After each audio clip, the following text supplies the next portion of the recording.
과학은 과학자들이 연구하는 학문인 줄만 알았는데 알고 보면 우리 일상과 정말 밀접하게 연관이 돼 있죠. 들으면 알게 되고 알게 되면 선명하게 보이는 과학 만나보는 시간입니다. 매주 화요일 우리가 놓치고 있었던 신비한 과학의 세계, 과학을 품은 뉴스, YTN 사이언스 이혜리 기자와 함께합니다. 안녕하세요. 네, 안녕하세요. 네, 이혜리 기자가 스튜디오에 등장하자마자 지금 유튜브 댓글창이 난리가 났어요. 저 미녀 기자는 누구냐? 카메라가 좀 성능이 안 좋은가요? 잘 안 보이네요.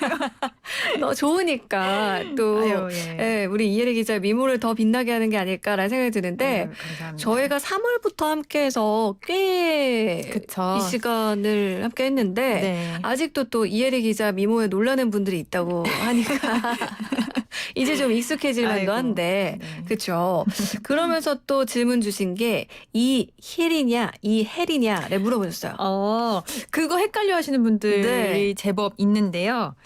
혜리입니다. 네, 예. 여의의 예. 이혜리 기자라는 거 기억해 주시면 좋겠습니다.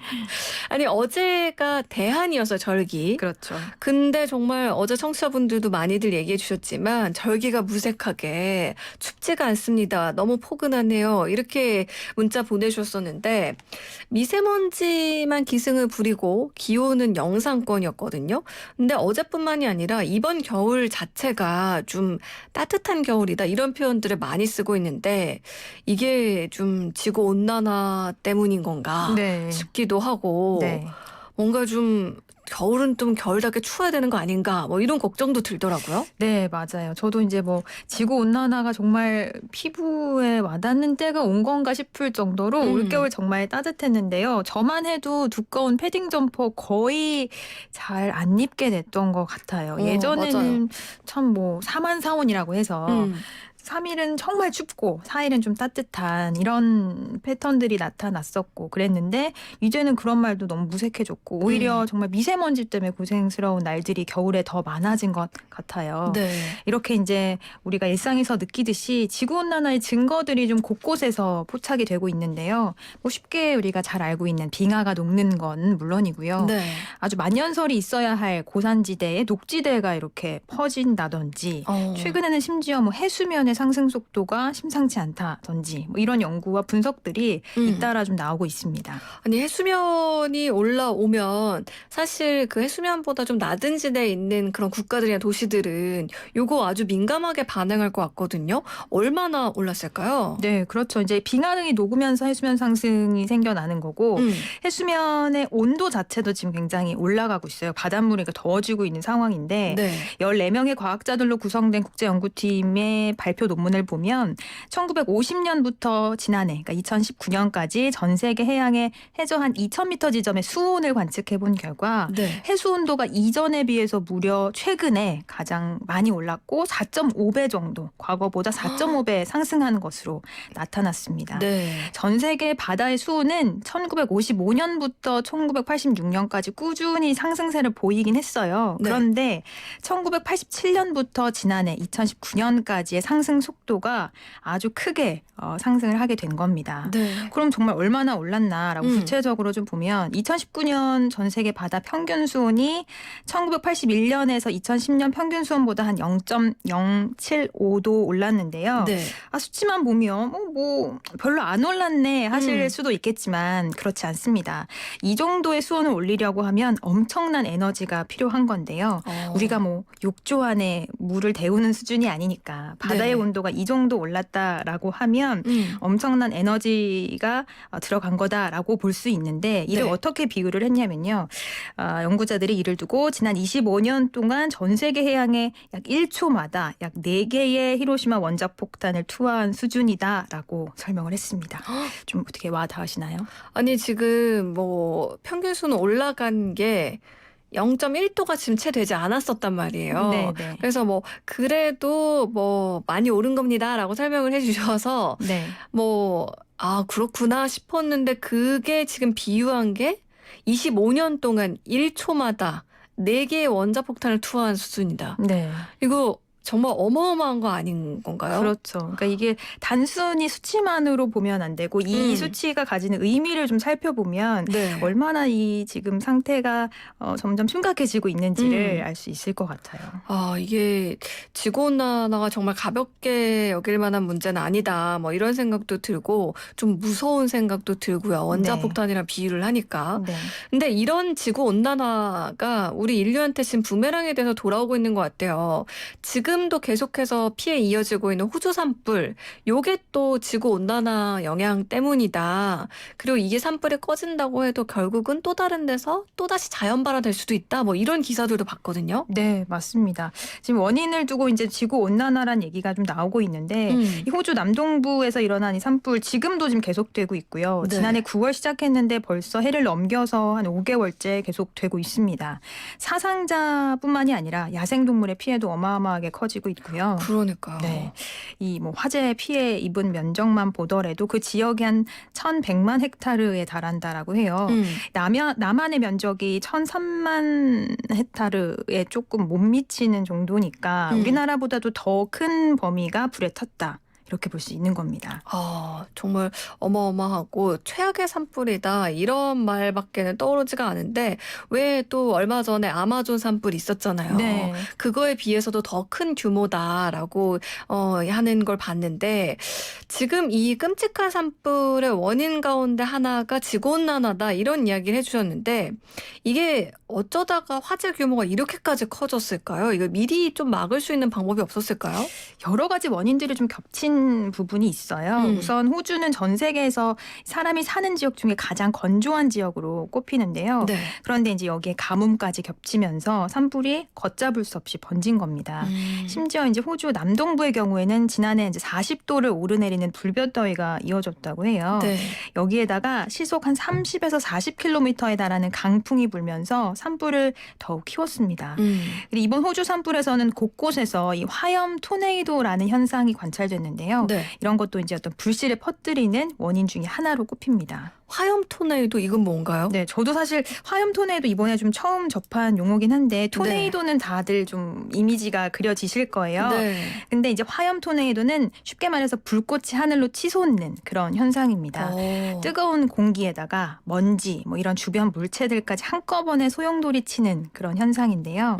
실제로 이걸 보고 뭐 파이어 데블, 그러니까 뭐 우리말로 하면 풀어보자면 화마. 이렇게 부르기도 네. 합니다. 우선 원리를 좀 보자면 공기가 더워지면서 위로 올라가게 된다. 뜨거운 공기는 위로 올라가니까요. 더운 공기가 위로 올라가면 이 공기가 점점 더 뜨겁고 건조해지다가 서서히 회전하게 되는데요. 네. 이때 바깥쪽보다 안쪽이 더 빨리 돌게 돼요. 그러면 주변에 있는 공기가 점점 중심으로 빨려 들어가게 되겠죠. 네. 그러면서 안쪽 공기는 점점 더 빨리 돌고 더 위로 올라가게 됩니다. 이때 이제 산불이 나 있는 상태다라고 하면 여기에 이제 불꽃까지 소용돌이가 빨아들이게 되는데요. 네. 이렇게 만들어지는 게 이제 화염 토네이도입니다. 보통 대규모 산불이 나면 이렇게 화염 토네이도가 자주 관찰이 되는데 최대 시속이 한 200km까지 나오고요. 네. 중심부의 온도가 1000도 안팎까지 올라갑니다. 네. 높이도 한 10에서 50m까지 다양하게 발생을 하는데 수백 미터에 이르는 아주 거대한 화염 토네이도가 관찰된 적도 있다라고 합니다. 대부분 뭐 한 10분, 20분 정도로 빠르게 이렇게 바람이 몰아치는데 강풍이 휘몰아치다가 사라지지만 한 번 생기면 아주 큰 피해를 가져올 수 있게 됩니다. 그리고 이게 속도가 워낙 빠르다 보니까 아까 제가 어떻게 이걸 초기에 막을 수 있는 방법이 없을까요? 라고 질문을 했었는데 왜 불이 이렇게 이동한다고 하죠. 뛰어간다는 표현을 그렇죠. 쓸 때도 있었잖아요. 우리 네. 강원 산불 이야기할 때도 네. 이 토네이도 정도의 속도와 그 위력이라면 얼마든지 또 완전 또 다른 곳에 가가지고 불씨를 키울 수 있는 그런 상황이었지 않을까라는 생각이 들고 네. 좀 사실 토네이도 하면 뭐 미국 뭐 서부 지역 이런 데서만 생각을 했었는데 네. 이게 참 얼마나 위협적일지. 그러니까 이게 화재 상황에서 이런 토네이도가 친다면 정말 이 불씨가 걷잡을 수 없이 퍼지는 상황이 생기는 거죠. 네. 말씀하신 것처럼 이렇게 강풍을 동반을 하는 거기 때문에 산불 확산은 정말 치명적인 요인이 되는데요. 네. 이렇게 이제 화염으로 인한 열기가 이제 대기 중으로 높게 올라가게 되면 이 화염 토네이도 말고도 또 다른 현상이 발생을 하는데 이를 네. 이제 화재 폭풍이라고 부릅니다. 오. 말만 얘기만 들어도 좀 무서운데 네. 일단 뜨거워진 공기가 상층부로 올라가면 차가운 공기를 만나게 되고 그러면서 이제 갑자기 냉각이 되면서 수직으로 커다란 구름이 생기게 돼요. 네. 근데 이런 걸 정란운이라고 부르는데 이 산불 정란운이 생기면 번개는 치지만 비는 내리지 않은 그런 기이한 현상이 관찰이 되는데요. 네. 그러다 보니까 이제 마른 번개가 수시로 내리치면서 또 다른 산불을 유발하고 여기서 또 화염 토네이도까지 겹치게 되면서 다시 정란운을 키우는 그런 악순환이 계속해서 반복이 되는 겁니다. 설상가상. 네. 아니, 이 산불 현장을 직접적으로 보지는 못했지만 이런 현상들이 나타나고 있는 상황이라면 그 지역에 계시는 분들은 정말 공포스러울 것 같고 꼭 내 눈에 보이지 않더라도 우리나라 그렇죠. 어딘가에서 지금 이게 벌어지고 있다고 하면 정말 무서울 것 같은데 근데 이 연기가 지구 반바퀴를 돌아서 남미에 있는 칠레까지 도달했다. 뭐 이런 기사도 봤는데 네. 심지어 우주에서도 이 연기가 보인다면서요? 네, 맞습니다. 얼마 전 미 항공우주국 나사가 위성 영상을 공개했는데요. 호주 산불에서 나온 연기가 지구 전체로 퍼지는 과정을 포착했습니다. 이미 연기가 호주와 뉴질랜드 사이에 있는 바다를 넘어서 태평양까지 퍼졌고요. 남미 대륙까지 도달하게 된 것으로 확인이 됐습니다. 이렇게 되면 결국 이 연기가 지구 한 바퀴를 돌아서 다시 호주로 돌아올 것이라고 나사 측은 분석했습니다. 이 연기가 온 지구 한 바퀴를 지금 덮고 있는 그런 모습인데 이 연기가 당연히 좋은 성분은 아닐 거 아니에요. 그렇죠. 이 안에 있는 이산화탄소가 좀 문제겠네요. 그렇습니다. 지금까지 분석 결과를 보면 호주 산불로 인해 배출된 이산화탄소가 적어도 4억 톤 정도에 달한다라고 하는데요. 네. 호주가 이제 한 해 이산화탄소 배출하는 양이 3억 4천만 톤 정도거든요. 네. 그러니까 산불로 이렇게 한 번에 배출하는 양을 훌쩍 뛰어넘어 버리는 거죠. 네. 더 큰 문제는 이제 이렇게 나온 이산화탄소가 결국은 또 지구 온난화에 악영향을 주게 되고요. 지구 온난화가 가속되면 산불의 빈도는 더 늘어나게 되고 강도도 더 심해지게 됩니다. 역시나 악순환이 반복되는 건데요. 거기에다가 이제 이산화탄소는 보통 나무가 빨아들여서 정화를 하는데 그렇죠. 산불로 이렇게 산림이 다 타버리면 회복하는데 시간이 굉장히 오래 걸리게 되겠죠. 그래서 이제 이것 또한 지구 온난화를 가속화하는 원인으로도 꼽힙니다. 네. 실제로 전문가들이 이번 호주 산불로 배출된 이산화탄소를 산림이 다시 흡수를 하려면 100년 정도 걸릴 것이다. 이렇게 추정하고 있습니다. 이게 100년 말이 쉽지 그쵸. 정말 오랜 기간인데요. 네. 이게 말씀하신 것처럼 호주만의 문제가 아니고 전 세계적으로 이 연기가 뒤덮고 있고 또 이산화탄소 배출, 지구 온난화까지 지금 가속화된다고 하니까 전 세계인이 좀 나서서 해결해야 할 문제가 아닌가 뭐 이런 생각도 듭니다. 네.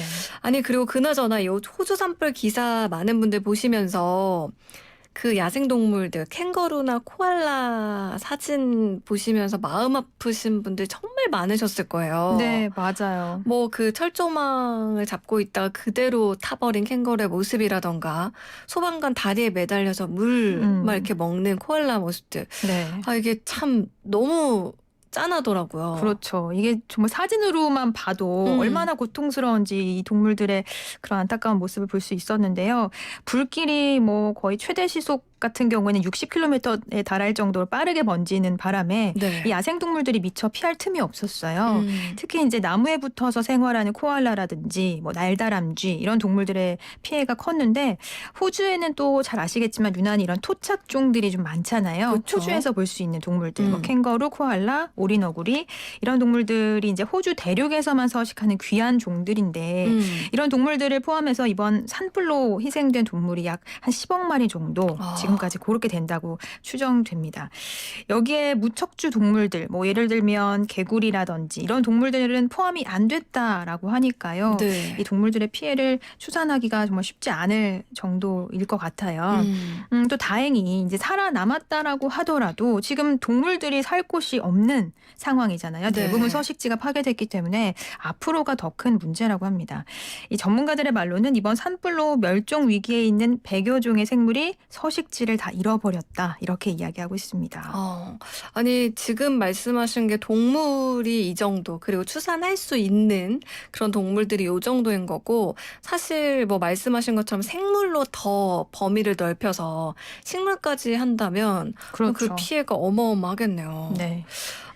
근데 또 최근에 그나마 반가운 소식이 하나 있었던 게 이번에 좀 호주에 큰 비가 내리면서 산불 진화에 좀 도움이 될 거다. 뭐 이런 예측이 있었는데 네. 진짜 좀 그렇게 효과가 있었나요? 네, 다행히 이제 뭐 지난 주말까지 호주에 한 30mm에서 한 많게는 80mm까지 비가 내릴 것으로 예보가 좀 되면서 산불 피해가 가장 큰 지역인 뉴사우스 웨일즈에도 좀 큰 비가 내렸다라고 해요, 실제로. 그래서 조금 그나마 한숨 돌릴 수 있는 상황이다라는 소식이 전해지긴 했는데 네. 말씀을 지금까지 쭉 드린 대로 산불 규모가 워낙 크다 보니까 강우량이 좀 아직은 좀 부족한 상황인 것으로 보입니다. 일부 지역의 경우에는 불길이 잡히는 듯 하다가도 아직 좀 진화에 큰 도움이 되지 못해서 네. 다시 또 산불 대피령이 내려지기도 했다고 합니다. 그렇군요. 정말 이 호주 산불이 사실 호주가 남반구에 있는 나라기도 하고 우리랑 좀 멀게만 느껴지는 그런 나라인데 이번 산불로 인해서 우리 국민들도 많은 관심을 갖고 또 같이 함께 안타까워하고 있는 것 같아요. 정말 빨리 좀 진화가 됐으면 좋겠고 또 이거 피해 복구하는 데만도 시간이 엄청 걸릴 것 같거든요. 그렇죠. 이게 자연이라는 건 한 번 파괴되면 이게 손 되돌리는데 너무 많은 시간이 걸리니까 참 그러니까요. 안타까운 상황인 것 같아요. 온라인상에서 또 SNS로 코알라 이제 랜선으로 네. 입양하는 그런 캠페인들도 벌어지고 있다. 이런 기사들도 뜨고 있던데 호주에 기적 같은 일이 일어나게 모두가 또 함께 바랬으면 좋겠습니다.